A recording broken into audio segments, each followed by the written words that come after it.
G'day everyone, welcome to another episode of Integrity Bites. Good to be back for the new year. Hope you all had a good break. This week we're going to talk about the recent sentencing and sending to jail of the NAB's executive assistant to the CEO, Rosemary Rogers. For those of you who follow fraud and those kind of stories, you've probably seen it in the press, but Rosemary Rogers has now been sentenced to a maximum of 8 years in jail for being involved in fraud and bribery kickbacks with an external supplier, the Human Group, to the tune of $5.5 million. So she'll see a minimum of about 4 years and 9 or 11 months or something in jail.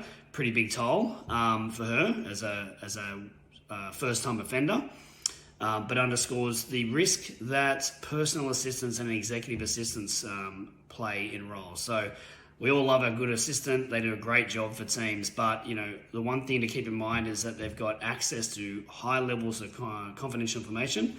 They've got access to high levels of the organization, and they often have high levels of delegated authorities. And often they can log in and perform dual roles if that's not looked after. So they can log in as themselves to submit expenses and invoices and approve payments. And a lot of EAs have access to their bosses' signing credentials and use them inappropriately. So in that scenario, like we saw here with Rosemary Rogers, most likely, you can lodge some inflated bogus invoices and then submit them through your own profile and then log in with your boss's profile and approve them. So today I'm just going to cover some of the key issues that we see in this particular case and how it relates back to your business and how you might want to take a different lens to how people operate, particularly executive assistants, given their access and reach in the organization. So a couple of the issues that we got here are, first and foremost, that Rosemary Rogers had delegated authority to approve invoices.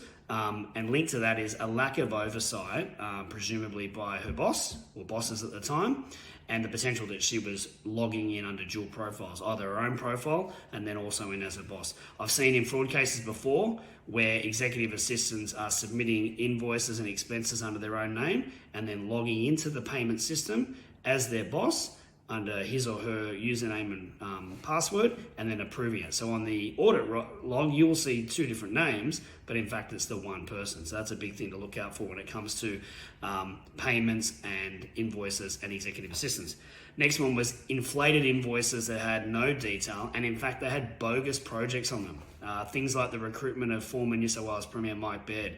They put a bogus project code on there, and this underscores a lack of project governance in terms of oversight and just putting, Project Mercury or whatever the case may be, and that getting straight through to the keeper. And linked to that is a lack of purchase orders.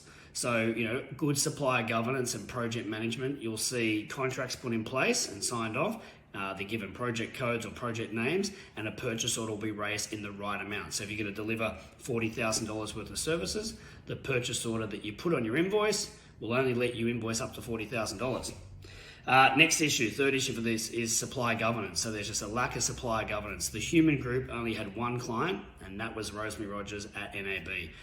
That business didn't do any other business except defrauding the bank and giving kickbacks to Rosemary Rogers. So internally, looking at every couple of years at the latest, maybe once a year, your supplier list and having a look at who onboarded them, are we still using them, what are the spend and trend patterns like, doing a DIPS sample, grabbing some invoices, having a look at them, have they followed the right onboarding process, have those projects stayed to budget, doing a bit of an audit. For big businesses and the tier ones, the banks, CBA, whatever, they do this stuff all the time. Presumably here, this now leads on to the next issue with NAB as to why this wasn't picked up. And importantly around culture, and I believe it's been addressed now, is that the CEO's office, so under Andrew Thornburn and his predecessor Cameron Klein, were not subject to internal audit. Pretty average decision that, and it's ended up costing them big time. So that wraps it up for this week in Integrity Bites. The focus on executive assistants, their delegated authority, and importantly, the controls you have around what they do with corporate credit card expenses, invoices, and payments, and that link back to supply governance. So we'll catch you on the next one. Thanks for paying attention and tuning in.